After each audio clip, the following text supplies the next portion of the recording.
Тараз қаласының Төле би атындағы нөмір 8 гимназиясының 3-д сынып оқушысы Есеналы Адина. Ұлы Абай Құнанбаевтың шығармаларының бірі өлең сөздің патшасы, сөз сарасы.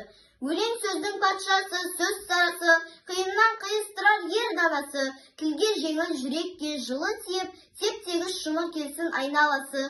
Өтен сөзбен болғанса сөз арасы, ол ақынның білімсіз бейшарасы.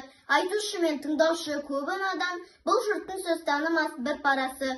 Әуелі хаят хадис сөздің басы, қосарлы байты мысал келді арасы. Қисыны мен қызықты болмаса сөз, неге айтсын пайғамбар мен оның аласы. Мешіттің құтпа оқыған ғұламасы, мінәжат уәлілердің зар наласы. Бір сөзін бір сөзіне қиыстырар, әрбірі келгенше өз шамасы.